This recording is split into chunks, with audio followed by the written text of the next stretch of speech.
ನಮಸ್ಕಾರಗಳು. ನಾವು ಈ ದಿನ ಮಂಗರಧಾಮ್ ಬಗ್ಗೆ ತಿಳಿದುಕೊಳ್ಳೋಣ.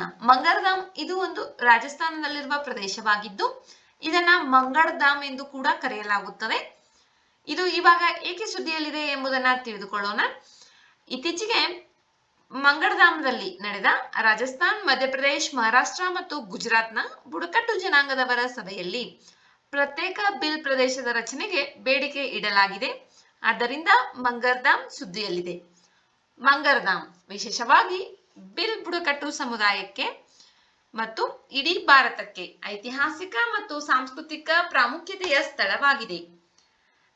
ಮಂಗರಧಾಮ್ ಇದು ರಾಜಸ್ಥಾನದ ಬನ್ಸ್ವಾರ ಜಿಲ್ಲೆಯಲ್ಲಿ ನೆಲೆಗೊಂಡಿದ್ದು ರಾಜಸ್ಥಾನ್ ಮತ್ತು ಗುಜರಾತ್ ಗಡಿಯಲ್ಲಿ ಅರಾವಳಿ ಪರ್ವತ ಶ್ರೇಣಿಯಲ್ಲಿ ಬರುತ್ತದೆ.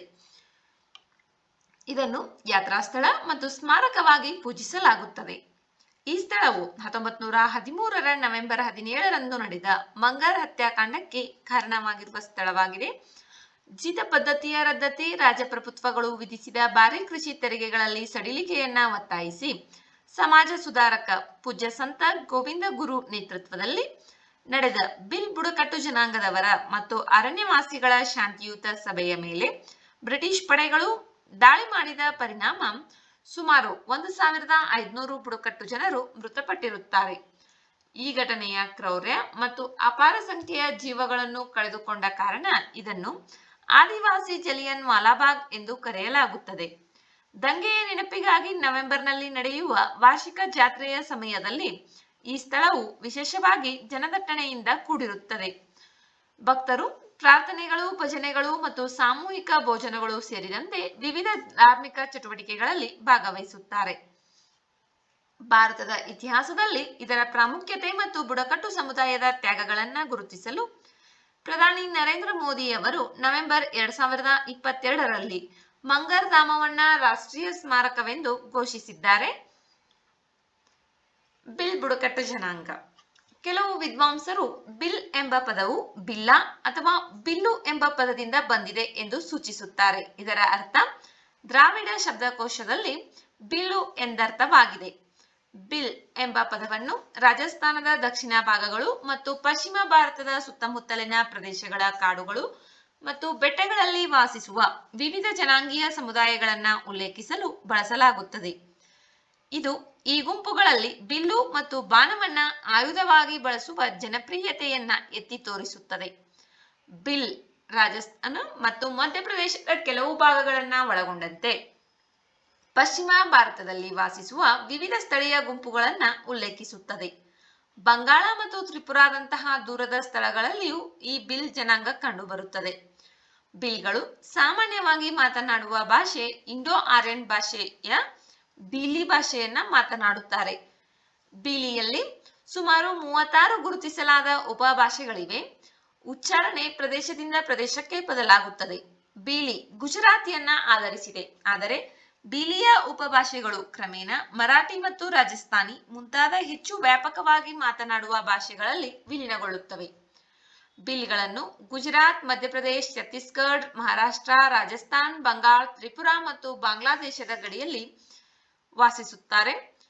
ಜಾನ್ ಸ್ಯಾಮ್ಯುಯಲ್ ಪ್ರಕಾರ ಪೌರಾಣಿಕ ಮತ್ತು ಐತಿಹಾಸಿಕ ದಾಖಲೆಗಳ ಪ್ರಕಾರ ರಜಪೂತರು ಈ ಸ್ಥಳೀಯರಿಂದ ಪ್ರದೇಶಗಳನ್ನ ವಶಪಡಿಸಿಕೊಳ್ಳುವ ಮೊದಲು ಬಿಲ್ ಬುಡಕಟ್ಟು ಜನಾಂಗದವರು 11ರಿಂದ 15ನೇ ಶತಮಾನದವರೆಗೆ ಗುಜರಾತ್ನ ಹೆಚ್ಚಿನ ಭಾಗಗಳನ್ನು ನಿಯಂತ್ರಿಸುತ್ತಿದ್ದರು ಎಂದು ಸ್ಯಾಮ್ಯುಯಲ್ ಅವರು ಹೇಳಿದ್ದಾರೆ. ರಾಖಿ, ನವರಾತ್ರಿ, ದಸರಾ, ದೀಪಾವಳಿ, ಹೋಳಿ ಇವುಗಳೆಲ್ಲವನ್ನ ಬಿಲ್ಲರು ಆಚರಿಸುತ್ತಾರೆ ಮತ್ತು ಇವರ ಕೆಲವು ಸಾಂಪ್ರದಾಯಿಕ ಹಬ್ಬಗಳನ್ನು ಕೂಡ ಆಚರಿಸುತ್ತಾರೆ. ಅಕತೀಜ್, ನವಮಿ, ಹೋವಾನ್ ಮಾತಾ ಕಿ ಚಲವಾಣಿ, ಸಾವನ್ ಮಾತಾ ಕಿ ಜತಾ, ದಿವಾಸಾ, ನವಾಯಿ, ಬಗೋರಿಯಾ, ಗಲ್, ಗರ್, ಧೋಬಿ, ಸಂಜಾ, ಇಂಡೆಲ್, ದೋಹಾ ಇತ್ಯಾದಿ ಹಬ್ಬಗಳನ್ನ ಇವರು ತುಂಬಾ ಉತ್ಸಾಹದಿಂದ ಆಚರಿಸುತ್ತಾರೆ. ವಿಕ್ಟೋರಿಯಾ ಆರ್ ವಿಲಿಯಮ್ಸ್ ಅವರ ಪ್ರಕಾರ ಬಿಲ್ಗಳು ಹೆಚ್ಚಾಗಿ ಹಿಂದೂಗಳಾಗಿ ಗುರುತಿಸಿಕೊಳ್ಳುತ್ತಾರೆ. ಡ್ಯಾಂಗ್ ಬಿಲ್ಗಳು ಕ್ರಿಶ್ಚಿಯನ್ ಧರ್ಮವನ್ನ, ನಿರ್ದಿ ಮತ್ತು ತದಿವಿ ಬಿಲ್ಗಳು ಇಸ್ಲಾಂ ಧರ್ಮವನ್ನ ಅನುಸರಿಸುತ್ತಾರೆ.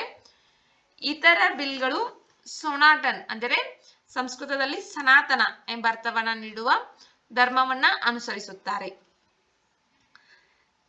ಸೋನಾಟನ್ ಇದು ಇವರ ಸ್ವಂತ ಧರ್ಮವಾಗಿದ್ದು ಹಿಂದೂ ನಂಬಿಕೆಗಳು ಮತ್ತು ಅನಿಮಿಸ್ಟಿಕ್ ತತ್ವ ಚಿಂತನೆಗಳನ್ನ ಬೆರೆಸುತ್ತದೆ. ಗುಜರಾತ್ನ ಬುಡಕಟ್ಟು ಪ್ರಾಬಲ್ಯದ ಭಾಗಗಳು ಮತ್ತು ನೆರೆಯ ರಾಜ್ಯಗಳಾದ ಮಧ್ಯಪ್ರದೇಶ, ರಾಜಸ್ಥಾನ್ ಮತ್ತು ಮಹಾರಾಷ್ಟ್ರಗಳನ್ನ ಒಟ್ಟುಗೂಡಿಸಿ ಪ್ರತ್ಯೇಕ ಬಿಲ್ ಪ್ರದೇಶ ರಾಜ್ಯವನ್ನು ಸ್ಥಾಪಿಸುವ ಬೇಡಿಕೆ ಇದೆ. 2014ರಲ್ಲಿ ತೆಲಂಗಾಣ ರಾಜ್ಯ ರಚನೆಯಾದಾಗ ಈ ರಾಜ್ಯತ್ವದ ಭರವಸೆ ಮತ್ತೊಮ್ಮೆ ಹುಟ್ಟಿಕೊಂಡಿತ್ತು. 2023ರಲ್ಲಿ ಆಮ್ ಆದ್ಮಿ ಪಕ್ಷದ ಶಾಸಕರಾದಂತಹ ಚೈತರ್ ವಾಸವ್ ಅವರು ಬಿಲ್ ಪ್ರದೇಶದ ಪ್ರತ್ಯೇಕ ರಾಜ್ಯಕ್ಕಾಗಿ ಬೇಡಿಕೆಯನ್ನ ಎತ್ತಿದ್ದರು. ಇವಾಗ 2025ರಲ್ಲಿ ಮತ್ತೊಮ್ಮೆ ಬಿಲ್ ಪ್ರದೇಶದ ಪ್ರತ್ಯೇಕ ರಾಜ್ಯಕ್ಕಾಗಿ ಚರ್ಚೆಗಳು ಕೂಗಿ ಬರುತ್ತಿವೆ. ಮುಂದೆ ಏನಾಗುವುದು ಎಂಬುದನ್ನು ನೋಡೋಣ. ವಿಡಿಯೋದಲ್ಲಿರುವ ಮಾಹಿತಿ ಉಪಯುಕ್ತವೆನಿಸಿದರೆ ವಿಡಿಯೋಗೆ ಒಂದು ಲೈಕ್ ಮಾಡಿ. ಮತ್ತಷ್ಟು ಮಾಹಿತಿಗಾಗಿ ನಮ್ಮ ಚಾನೆಲ್ನಲ್ಲಿರುವ ವಿಡಿಯೋಗಳನ್ನ ವೀಕ್ಷಿಸಿ. ಮುಂಬರುವ ವಿಡಿಯೋಗಳು ಮತ್ತು ಮಾಹಿತಿಗಾಗಿ ನಮ್ಮ ಚಾನೆಲ್ನ ಸಬ್ಸ್ಕ್ರೈಬ್ ಮಾಡಿಕೊಳ್ಳಿ. ನಿಮ್ಮ ಸ್ನೇಹಿತರೊಂದಿಗೆ ಹಂಚಿಕೊಳ್ಳಿ. ಧನ್ಯವಾದಗಳು.